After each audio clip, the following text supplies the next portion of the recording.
They laughed when I walked out. They didn't know I was walking away with everything. My name is Clara Reynolds. I'm 31 years old, and this is how I turned their betrayal into my blueprint for power. Before we continue, please subscribe to the channel and let us know where you're listening from in the comments. I remember those words leaving my mouth the night before. Practiced, almost playful, but nothing about what followed ever felt light again.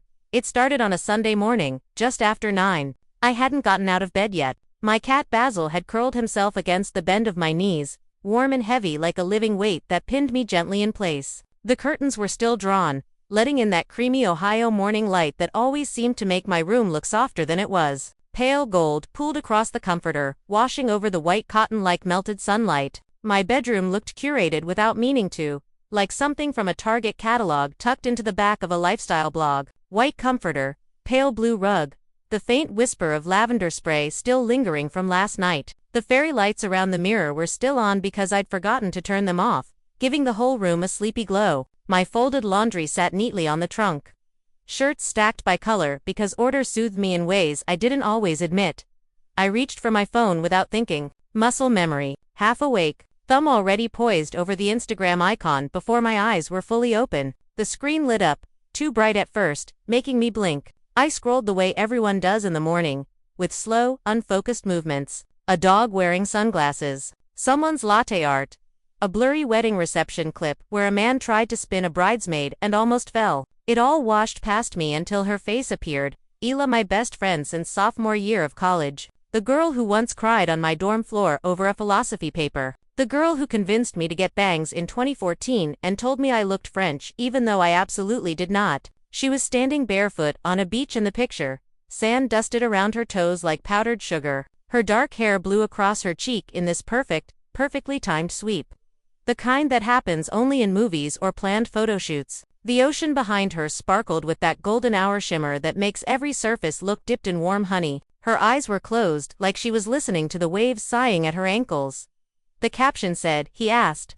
I said yes. My thumb stopped mid-scroll. Froze, hovered. The room felt suddenly too quiet. Basil lifted his head, annoyed that I wasn't still. My pulse throbbed gently at the base of my throat. I stared at her smile, soft and serene, like she had been handed everything she had ever wanted. I should have felt happy for her. I should have felt something close to joy. Instead, a strange heaviness settled through me, like I had missed a step in the dark, and reality was still trying to catch me. I swiped to the next image, and my breath snapped in my chest. I sat up so quickly that Basil leaped off the bed with a startled meow, shooting me the kind of offended glare only cats have perfected. The camera had zoomed out in the second photo. Isla, in Greg's arms, nestled beneath a driftwood arch wrapped with white roses. The sky behind them was streaked pink and orange, the colors blending like watercolor on wet paper. Everything looked impossibly perfect. Cinematic. A Pinterest wedding board come to life. But I didn't see the ring. I didn't see Greg's rehearsed smile. I didn't even see the arch. I saw the dress.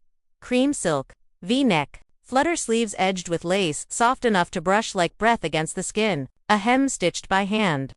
By me. And under the left hip, so subtle it would go unnoticed unless you looked closely, the single bead missing from the embroidery. The bead I had lost when I'd knelt on my living room floor threading a needle, promising myself the imperfection made it special. I knew it because I had touched it, worn it, bought it with hope. It was my dress. The same dress I had loaned her 3 months earlier, for a casual dinner with Greg's parents, or so she'd said. She'd come over in a rush, all breezy smiles and breathy gratitude. "Clara, you always save me." She said it was last minute, said it wasn't fancy. I had been folding laundry that day too, holding a towel in my hands while deciding whether lending it was smart. I remember pausing, the soft thud of my heartbeat pressing into that moment of hesitation. But Ela had always had this way of tilting her head and widening her eyes, just enough to seem helpless. So I walked to my closet, slid open the door, pulled the dress from its dry cleaning bag, and handed it to her without letting myself overthink. I bought that dress for my anniversary dinner with Caleb. After the rough patch. After the nights spent arguing over the same things disguised as new ones. After we promised to try again. That dress was supposed to be the beginning of a new chapter. My way of saying, I still believe in this, even when believing feels fragile. And yet here it was, wrapped around Isla's body on the day she said yes to a man I didn't even know she was expecting a proposal from. I scrolled further, ignoring the way my breath kept snagging in my chest. Picture after picture. Champagne on the sand. A soft candlelit dinner laid out like a magazine spread. Isla showing off her ring with the practiced head tilt she always used when she wanted to look effortlessly glamorous. The comments flooded with adoration. People saying things like obsessed with your dress, or you look unreal. Or this is the most magical proposal ever. Then her cousin's comment. The one that carved a clean line through my chest. Wait, is that the heirloom dress you told me about? The one you were saving for this? Heirloom, her word. Her lie. I read it twice. 3 times. The letters blurring as heat prickled behind my eyes. My hands tightened around the phone until my knuckles ached. I dropped it onto the bed, pressing my palms into my thighs. Forcing myself to breathe.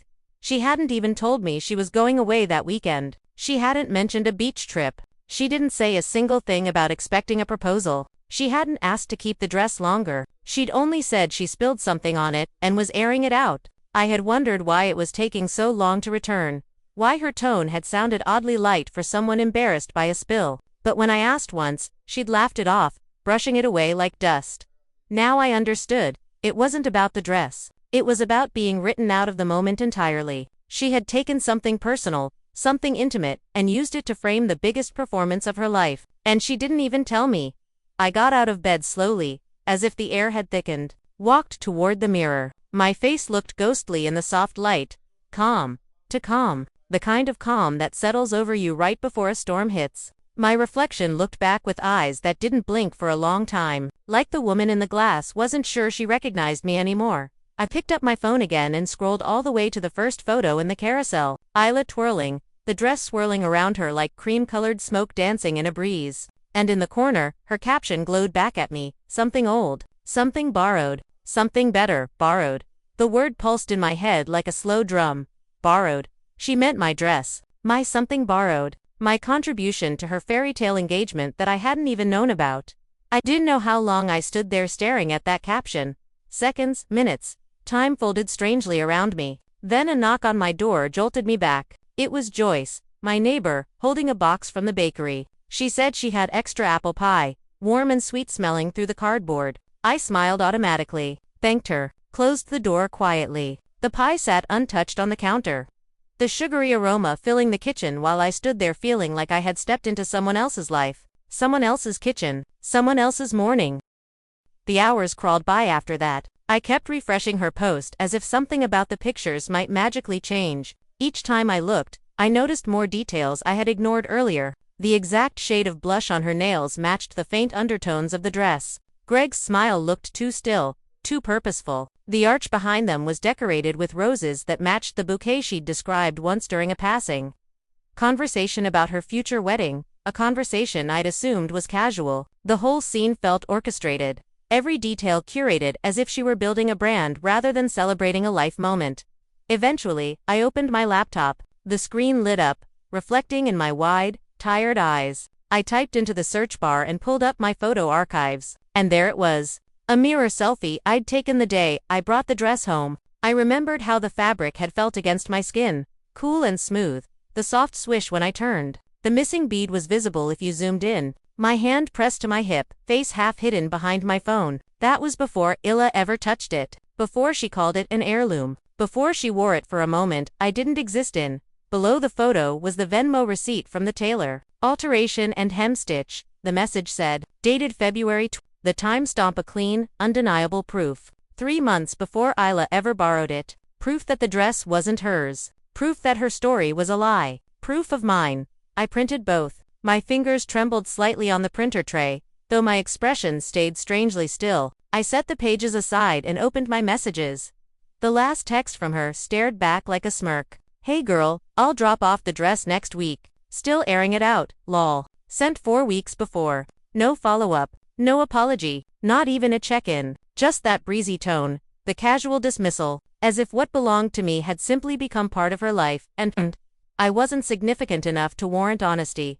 I stared at that text for a long time, feeling my heartbeat echo inside my ribs like footsteps in an empty hallway. I didn't reply. Before closing everything, I checked her Instagram one last time. Her latest story was a short boomerang of her ring catching the restaurant lights. The diamonds scattering tiny bursts of white across her skin. The caption said her heart was full, that she couldn't wait to celebrate with her girls at the shower. I watched it again. Then again, my thumb hovered over the screen. And, finally, I pressed screenshot. The next morning, I woke up before my alarm. Before the sun. The sky outside my window was still navy, a deep sleepy blue that looked almost heavy. Like a thick blanket stretched across the horizon. Thin streaks of soft pink hovered at the edges, faint and uncertain.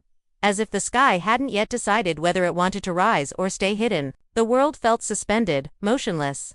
Caught in that fragile space between night and morning where sound doesn't fully exist yet. I lay there for a moment, listening to nothing, feeling nothing, or maybe feeling too much and trying not to name any of it. When I finally pushed myself out of bed, the floor felt colder than usual under my feet, a small shock that grounded me in my own body. I walked into the kitchen, the tiles echoing the soft click of each step. The air smelled faintly of yesterday's lavender spray and stale sugar from the untouched apple pie on the counter. I made coffee out of habit, not because I wanted it. Just because doing something predictable felt like the safest thing I could do. I poured it into my favorite mug, the white one with a tiny chip on the rim. A mug Isla bought me years ago with a joke about how I needed something aesthetic if I insisted on being dramatic before caffeine. I didn't drink the coffee. I just held it, feeling the heat seep into my palms. I sat down at the kitchen counter, staring at the grain of the wood like it might rearrange itself into answers if I looked long enough. The quiet was so loud. No music humming through my speakers. No background chatter from a TV I usually kept on just for noise. Not even Basil's usual early morning meow demanding breakfast. Just the hum of the refrigerator and the steady beat of my own pulse echoing in my ears like a distant drum. My eyes drifted to the cardboard box sitting near the hallway, half tucked behind a plant. I hadn't touched it in months, maybe even a year. It was filled with things I hadn't been ready to sort through. Old photo albums, birthday cards, shot tickets from concerts we couldn't afford but went to anyway, and the scrapbook Isla made for me when we turned 25. She had insisted on giving it to me during a brunch she planned in Columbus, where we both lived at the time. She had broken up with a guy named Ray the week before and kept making jokes about romanticizing our platonic soulmate era. I had been working nights back then, applying to interior design school during the day, and living off adrenaline and too much iced coffee. I pulled the box closer now, dragging it across the floor until it rested against my knees. Dust puffed into the air as I lifted the lid. The scrapbook sat right on top, thick, colorful, decorated with stickers and glitter glue like we were still in middle school, even though we were already grown women pretending adulthood wasn't as heavy as it was. I opened it. The first page had Polaroids framed in pink tape, a photo of us laughing in my old apartment kitchen, a picture of Isla making a dramatic pose in front of a clearance rack at Marshall's, another of us trying to look serious at a diner at 2 in the morning. On one page, she'd written a quote in silver marker. "We'll be old and stylish." Still laughing at everyone else's bad taste. I traced the words with my fingertip. They shimmered faintly under the soft kitchen light. I flipped through the pages slower than I ever had before, stopping at pictures that used to make me smile. Except now, each one felt like a splinter pressing deeper under the skin. Tiny, sharp, hard to pull out. One photo stopped me entirely. It was from a thrift store. We were both wearing ridiculous old prom dresses, the kind with tools so stiff it scratched your arms when you moved. Isla's mascara had smudged because she had laughed so hard she cried. I remembered that day. I remembered her telling me to never lie to her, even about something small. She'd written a tiny caption in the corner of the photo. "Never lie to each other, even if it's about lipstick." I closed the album. My fingers pressed against the cover, holding the weight of it. Then I placed it back inside the box and set the lid on top. I exhaled, long and slow, like my lungs were trying to release something that clung stubbornly to the inside of my chest. She hadn't just worn my dress. She hadn't just borrowed something sentimental. She had lied. She had planned. She had taken something meaningful to me, something tied to a moment in my life that mattered, and woven it into the most performative moment of hers without giving me even a tiny place in the story. The more I sat with that, the more the ache inside me shifted. It rearranged itself like pieces of a puzzle snapping quietly into place. The hurt didn't vanish. It calcified, forming something sharp and defined. Not anger, exactly. Not the kind that erupts. This was colder. Still, a clarity I hadn't had the day before. She wasn't who I thought she was.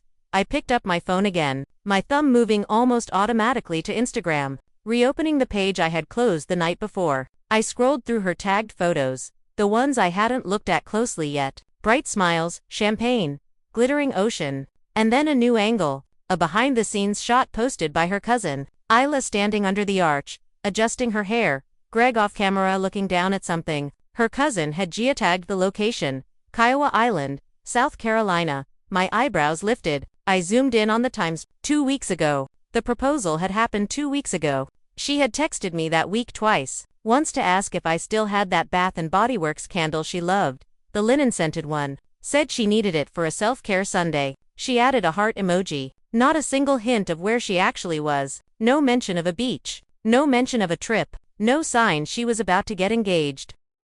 I kept digging, moving through profiles of people I barely knew but recognized from her life. On a friend's story, someone had posted a restaurant receipt, probably for aesthetics, like people do. A fancy dinner, dim lighting, oysters on ice. But the name on the reservation caught my eye. Eyeless. The date showed it was the night before the proposal, and it was for a table of 4. Greg's parents, so it wasn't spontaneous. It wasn't a surprise caught in the moment. It was planned down to the last detail, and she had chosen not to tell me, not even lightly hint at it, not even a half-truth. She had included Greg's parents, her cousin, a photographer, a florist, a dinner reservation, a coordinated weekend of events, but not me. A hollow feeling tightened in my chest. I should have cried. Any other version of me would have. But instead, I opened my notes app. My fingers hovered for a second before tapping the screen. Creating a new list, I titled it simply, Things I Know. Then I began typing, one line at a time. Photo of the dress. Me in my apartment mirror. Venmo receipt from the tailor. Text from Isla asking to borrow it. Text about airing it out. Screenshot of Instagram. Comment about the heirloom. Timeline of when she borrowed it versus proposal weekend. Dry cleaning tags still taped inside my closet. Each bullet point steadied me. They felt like anchors. Proof that the version of events I remembered wasn't something my emotions had warped. I wasn't imagining the betrayal. I wasn't exaggerating. I wasn't being dramatic. I was holding the truth in my hands, one line at a time. And it wasn't about revenge. Not yet. It was about grounding myself. About not letting someone else's narrative overwrite my own. About not feeling crazy. Later that week, she called. The phone buzzed on the counter, lighting up with her familiar contact photo. The one of her holding a margarita with a sunburn and a huge grin. The version of her I used to love so easily. It rang 5 times before I answered. I didn't hesitate on the 5th ring. I just let my voice settle into something still and even. Hey, she gasped dramatically, as if she had been waiting for this moment all her life. Oh my God, I feel like I haven't heard your voice in forever. You've been busy. She laughed. That airy, practiced laugh she used when she wanted to brush something aside. Okay, but I have news. I saw silence stretched between us, thin and fragile, like a thread pulled too tight. I could almost hear her chewing her lip through the phone the way she always did when she felt caught off guard. Oh, you saw the photos. Yeah, aren't they dreamy? Stunning. She basked in the word, letting it fill her up. I waited, letting the silence settle again. I wanted to see if she would bring up the dress, if she would say something, anything about it. But she didn't. Not once. She glided right past the truth, talking about her bridal shower, saying she wanted a garden romance theme, gushing about florals and pastel palettes, and her vision for the day. Then she said it. I want you to give a little toast. Something funny and sweet like the Clara touch. I smiled into the phone, the expression as gentle as a closed door. Sure, I'll bring something special. She squealed, a high, delighted sound. I knew you'd say yes. You're the best. When she hung up, the silence that settled around me wasn't empty. It was decisive. It was the sound of something clicking into place inside me. She wanted a garden party. Fine. I would give her flowers. In the form of truth, neatly pressed, tied with a ribbon. That evening, I drove to a boutique in downtown Dayton, the kind of shop that smelled like rosewater and quiet wealth. I bought the softest blush pink gift box I could find. Velvet ribbon, cream lining, no tag, no brand. Just elegance steeped in simplicity, at home. I placed the printed photo of me in the dress inside, smoothing it gently with my hand. Under it, I added the tailor's receipt, folded with deliberate care. Then I took a blank card and wrote a note. Short, simple, sharp. This looked better on you, right? I paused. The words didn't feel precise enough. I crossed them out and wrote again. This looked better on you. When you said it was just a casual dinner. I placed the card on top, closed the box, wrapped the velvet ribbon slowly, the way someone ties something fragile. I set the box on the hallway table. Basil jumped onto the table and sniffed it, then looked up at me with round, curious eyes. Healing smells like velvet and receipts, I whispered. He purred, and for the first time that week, something inside me loosened enough to let me smile. The bridal shower was set for the following Saturday, late morning, right at that delicate edge where spring starts giving way to summer. The kind of Ohio day where the air feels warm against your skin but hasn't yet turned heavy, where the breeze still carries the scent of new grass and the faint sweetness of rose petals drifting from someone else's yard. A day that looks harmless, soft, gentle. A day that could almost fool you into thinking nothing in your life is shifting beneath your feet. I chose a soft green wrap dress that morning, something that felt like a whisper rather than a statement. The fabric rested light against my skin, falling just below my knees, moving with every breath I took. My nude heels made me slightly taller but not theatrical. I looked in the mirror before leaving and saw someone who wasn't hiding but wasn't shining either. Someone quiet, present, intentional. The kind of outfit you wear when you're aiming for invisibility, but a memorable kind of invisibility. A shadow with definition. The gift box sat on the passenger seat beside me, its blush pink velvet ribbon glowing whenever sunlight angled across it. I didn't blast music during the drive. I didn't rehearse what I'd say or try to conjure some dramatic speech. I didn't imagine her reaction or build some fantasy version of triumph. I just drove. Past familiar houses, past the pond near the elementary school, past the rows of budding trees that lined the road into Oakwood. The silence in the car wasn't suffocating. It was the space where something quieter had settled inside me, something that wasn't anger, but something steadier.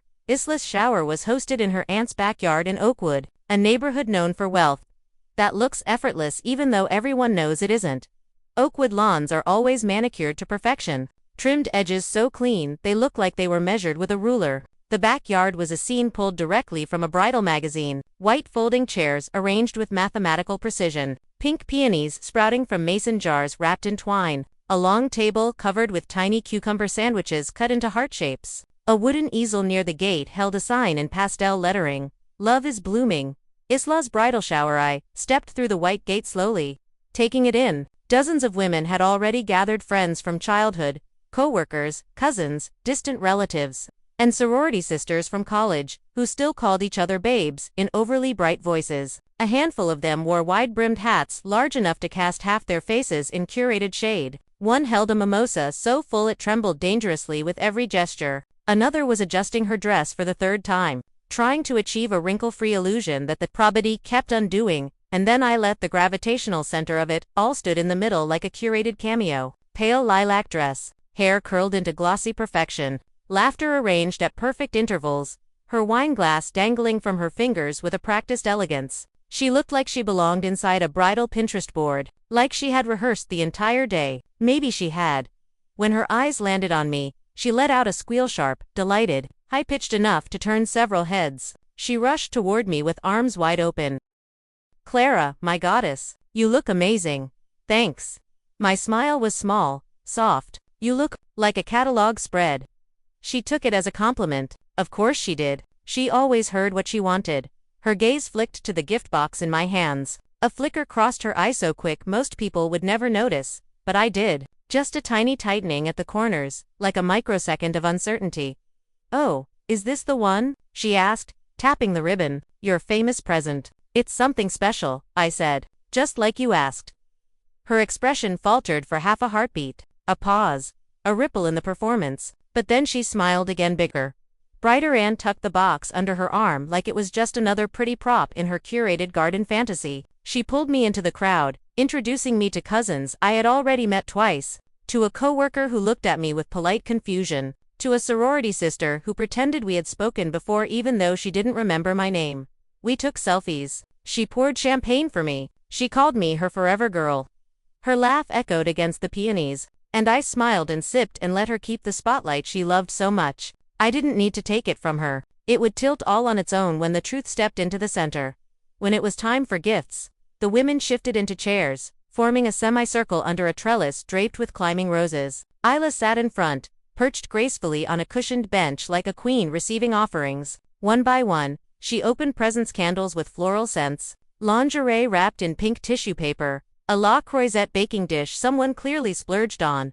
She squealed after each one, her voice exaggerated with delight. You know me so well. You're feeding my soul. You guys get me. Each reaction sounded rehearsed, like she had practiced them in the mirror before stepping outside. The sun angled lower as she continued unwrapping, the lights softening into something closer to honey. Shadows stretched across the lawn. The photographer, her aunt hired because of course she did, was snapping candidates, capturing friendships, champagne clinks, a baby's laughter drifting in from somewhere behind the chairs. The perfect ambience for a curated online gallery. Then Isla reached for my box. Everything shifted. The ribbon caught the breeze just then, lifting for a moment like a signal. A flag? A whisper from the universe saying now. She unwrapped the bow with a slowness that seemed almost dramatic. Her fingertips slid through the velvet ribbon, brushing it aside. She opened the lid.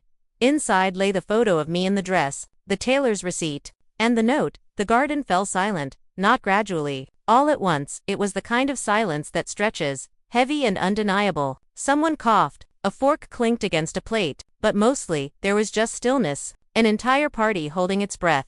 Ela stared down at the contents as though trying to understand what language they were written in. Her eyes flicked from the picture to the receipt, to the letter. The color drained from her cheeks. She really tried to pull herself back together. She forced out a laugh that was too thin, too brittle. Wow, this is... She looked around, seeking an anchor, but finding only eyes. Eyes trying to piece together the story. Eyes narrowing, eyes widening, eyes realizing. Her cousin, the same one who had commented about the heirloom, tilted her head slowly, understanding hitting her like the snapping of a thread. Greg's mother watched with a tight, unreadable expression. And then Greg stepped forward. Yes, Greg. He had shown up earlier with iced coffees, taken a few photos from the sidelines, blending into the background like a polite prop. But now, his face was still, his posture sharp, his eyes fixed on the photo inside the box. He reached for it, held it up. This is you, he asked, looking at me. In that dress. 3 months ago, I said, my voice low and even, before she asked to borrow it for a casual dinner. The air thickened. No one spoke. Isla's face flushed pale, then red. Then something in between, a shifting scramble of panic, confusion, denial, humiliation. She opened her mouth, closed it, tried again. I didn't think, it wasn't like that. Greg's gaze didn't move. You told me it was your mom's, he said quietly. You said it was a family piece you always dreamed of wearing for what you called your perfect moment. It meant a lot to me, she sputtered. And Clara wasn't using it. I was, I answered. For my anniversary, remember? She looked at me, then really looked, and something in her expression broke, just slightly. A crack in the mask. A deeper silence settled over the yard. Heavy, sharp. I stepped closer. Not enough for the whole crowd, just enough for her and Greg. I didn't say anything, I whispered, because I wanted to see who you'd become when you thought I was still clapping for you. She blinked, swallowed. I offered her a soft, almost gentle smile. I just wanted to make sure the truth fit as perfectly as the dress did. Then I turned. My heels clicked softly against the pavement. The sound felt like punctuation, like the last line of a chapter written in lowercase but ending with a period the size of a door. The white gate stood ahead, open, sunlight glinting off the latch. I walked toward it without looking back. Behind me, murmurs rippled through the crowd, and then I heard someone whisper. Barely audible but unmistakably clear. She really did wear someone else's life. I didn't turn. I didn't need to. I stepped out into the sunlight, letting the gate drift closed behind me. The next morning, I didn't check my phone. I didn't reach for it. Didn't tap the screen. Didn't even glance in its direction. It stayed face down on the nightstand like a sleeping animal, something that might bite if I touched it too soon. Instead, I walked to the kitchen with bare feet, letting the cool hardwood wake me gently. I made myself French toast the way my dad used to when I was little. Thick slices of bread soaked until they were almost falling apart. Too much cinnamon mixed into the egg. Powdered sugar drifting down like early snow. The kitchen smelled warm, soft, familiar. Basil curled by the window, stretched long and content, the sun heating his fur until he looked almost golden. My living room was a small, quiet mess, pillows out of place. A throw blanket on the floor. A half-finished puzzle on the coffee table, but it felt like the right kind of disorder. The kind that means you're living, not performing. I sat cross-legged on the couch and ate without rushing, sipped orange juice slowly, felt the warmth of the French toast spread into my hands, my chest, my breath. For the first time in weeks, I didn't feel that strange armor tighten across my ribs when I thought about opening an app. I just breathed. That was enough. Eventually, I picked up my phone and turned it over. The screen lit up with exactly what I knew would be waiting. 6 missed calls, all from Isla.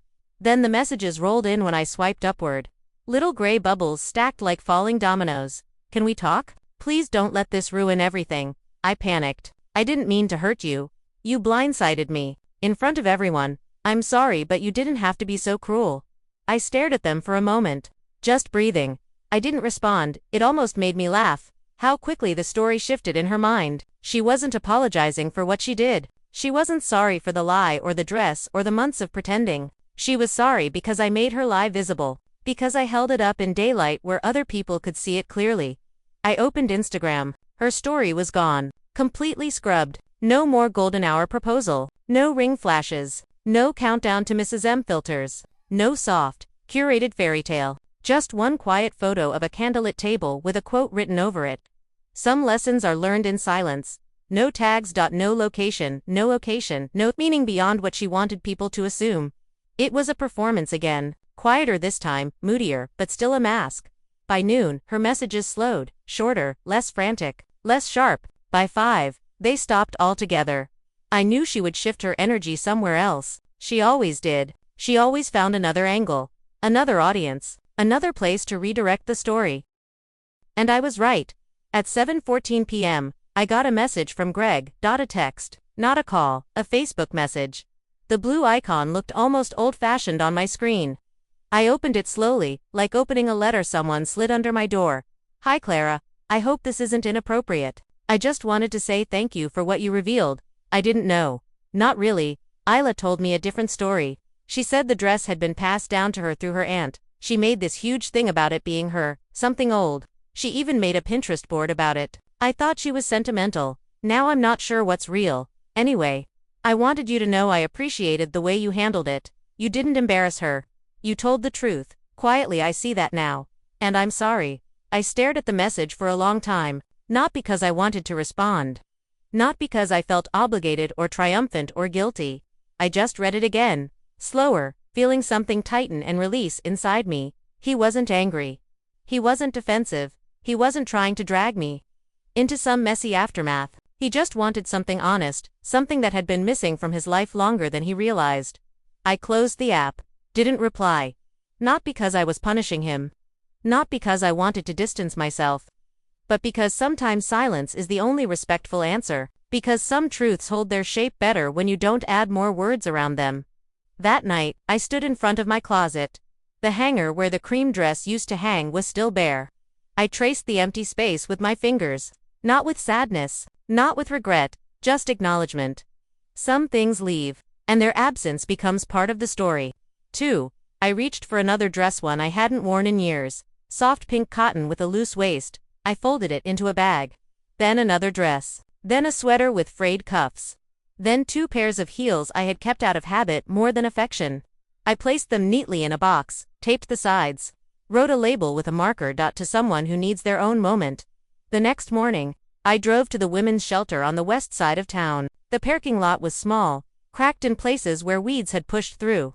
Inside, the lobby smelled like soap and coffee and something warm I could never quite name. The volunteer behind the counter was a woman in her 40s, with kind eyes and a tired smile. They have a clothing program for women rebuilding their lives after things crumble. Interviews, court hearings, new apartments, new starts.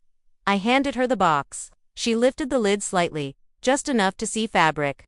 She smiled. "These are beautiful," she said softly. "They deserve new stories," I answered. Her eyes softened in a way I didn't expect. "You have no idea how much this helps." But I did know. Maybe more than she realized. Driving home, the sky opened into a soft rain. The kind that smells like pavement warming after a storm. The kind that beads on your windshield like tiny mirrors. The kind that feels like a reset button being gently pressed. Everything looked washed clean without needing permission.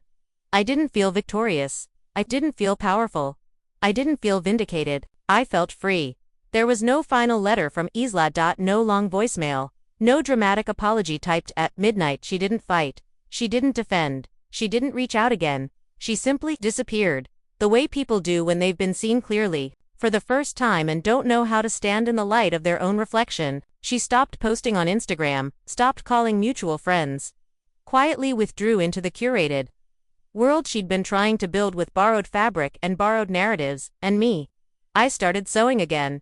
It had been a small hobby during quarantine, something I did with tea and podcasts, something soft and private, but now, the quiet rhythmic movement of a needle felt like something deeper, something healing.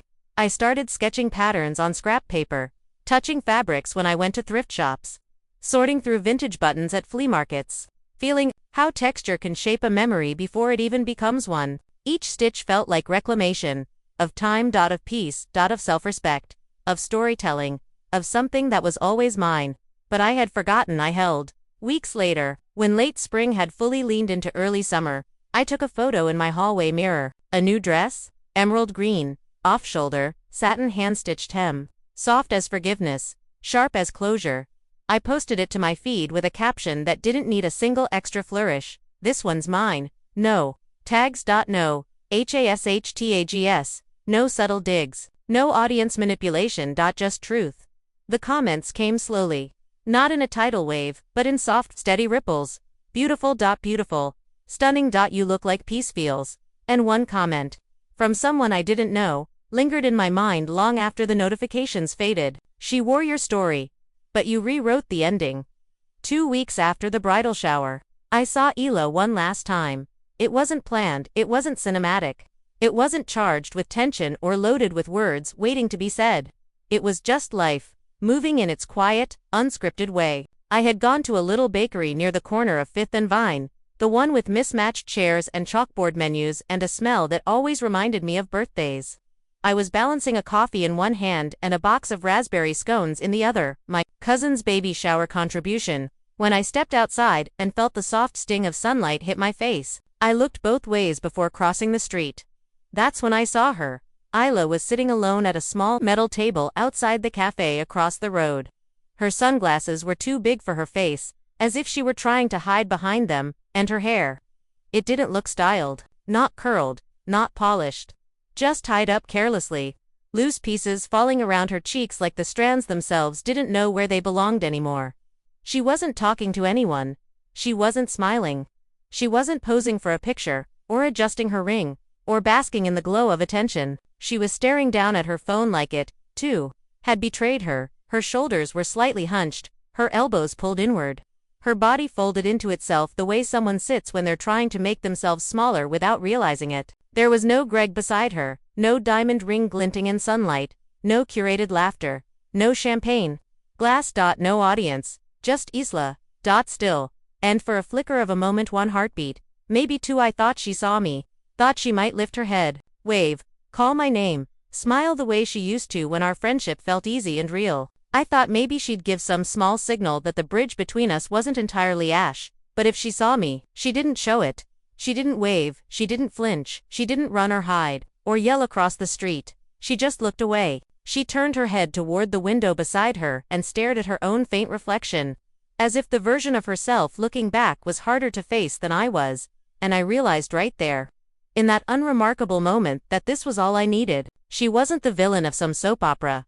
She wasn't a mastermind. She wasn't a monster. She was just a girl who had taken something that didn't belong to her. A girl who convinced herself it meant more in her hands than in mine. A girl who held on to it until her illusions cracked under the weight of truth. She was a girl whose story had finally caught up with her, and I didn't feel triumphant watching her sit alone like that. I didn't feel victorious or vindicated. I felt done. I walked to my car without looking back.